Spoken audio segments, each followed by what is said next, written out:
आइए जानते हैं कुछ महत्वपूर्ण टिप्स जो आपके बहुत ज़्यादा काम आ सकते हैं। नंबर 1, बिस्तर पर बैठकर कभी भोजन नहीं करना चाहिए। ऐसा करने से बुरे स्वप्न आते हैं, स्वास्थ्य खराब होता है और वहीं आपकी यह आदत घर में दरिद्रता का कारण बनती है। दूसरा हमारा आज का वास्तु टिप्स है, घर में जूते चप्पल इधर उधर बिखेर कर या फिर उल्टे सीधे करके नहीं रखने चाहिए। ऐसा करने से घर में अशांति का माहौल बना रहता है। अगला वास्तु टिप्स है, घर में कभी भी झाड़ू को खड़ा करके नहीं रखना चाहिए।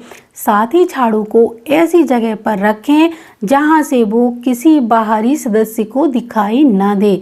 दरअसल इसे लक्ष्मी जी का रूप माना जाता है। ऐसा करने से माँ लक्ष्मी जी प्रसन्न रहती हैं और हमेशा हमारे घर में सुख समृद्धि बनाए रखती हैं। इसलिए हमेशा झाड़ू को छिपा कर ही रखना चाहिए। अगला वास्तु टिप्स है, घर में झाड़ू को कभी भी खड़ा करके नहीं रखना चाहिए। अगर आप झाड़ू को कहीं पर भी रख देते हैं या फिर खड़ा करके रख देते हैं जहां से वो सभी को दिखाई देती है, तो माँ लक्ष्मी जी इससे रुष्ट हो जाती हैं और हमारे घर में आर्थिक संकट उत्पन्न होने लगते हैं। वास्तु शास्त्र के अनुसार अगर आपके घर में सास बहू के बहुत ज़्यादा झगड़े होते हैं तो आपको अपने घर में चंदन की बनी किसी भी भगवान की मूर्ति अवश्य रखनी चाहिए।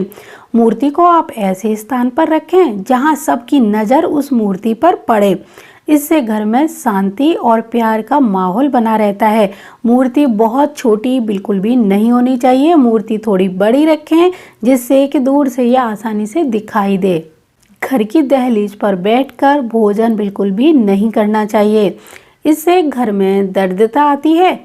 महिलाएं भोजन बनाने के बाद तवा, कढ़ाई या फिर अन्य कोई बर्तन चूल्हे या फिर गैस पर नहीं रखें। ऐसा करने से घर में व्यर्थ के खर्चे बढ़ने लगते हैं। शादीशुदा महिलाओं को अपना सिंदूर, बिंदी, मंगलसूत्र, पायल और चूड़ी किसी के साथ शेयर बिल्कुल भी नहीं करनी चाहिए। इससे न सिर्फ आपके रिश्ते में प्यार कम होगा बल्कि यह आपके स्वास्थ्य की भी हानि का कारण बनती है। तो भूल कर भी अपनी सुहाग की सामग्री को किसी के साथ शेयर ना करें।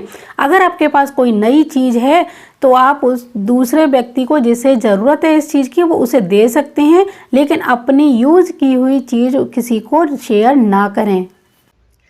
आपके घर की अगर ये 5 दिशाएं दूषित हैं तो यकीन मानिए 100% आपके घर में वास्तु दोष उत्पन्न होगा ही होगा। ये 5 दिशाएं कौन कौन सी हैं?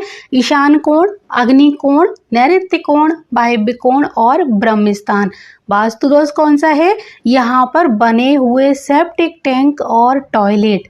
अगर इन दिशाओं में यानी 5 दिशाओं में आपके घर का सेप्टिक टैंक और टॉयलेट बना हुआ है तो आपको शारीरिक, मानसिक, आर्थिक तीनों तरह की गंभीर परेशानियां मिल ही रही होंगी, नहीं तो मिल सकती हैं। अब अगर आज नहीं मिली हैं तो और आपके घर का जितना भी पैसा है वो सबसे ज़्यादा इन्हीं बीमारियों में खर्च होने वाला है। तो आज ही इन दिशाओं में बने हुए सेप्टिक टैंक और टॉयलेट को बदल दीजिए।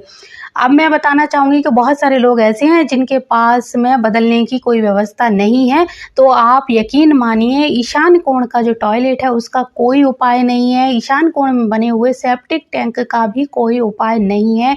तो इस दिशा में बने हुए सेप्टिक टैंक और टॉयलेट को बदलकर बाकी अन्य दिशाओं में तो आप थोड़ा बहुत ट्रीटमेंट करके, वास्तु रेमेडी करके अपना काम चला सकते हैं, लेकिन इन 5 दिशाओं में से ब्रह्म स्थान और ईशान कोण को स्वच्छ साफ सुथरा रखना बहुत ही ज़्यादा जरूरी है अगर आप अपने घर को वास्तु दोषों से मुक्त रखना चाहते हैं तो।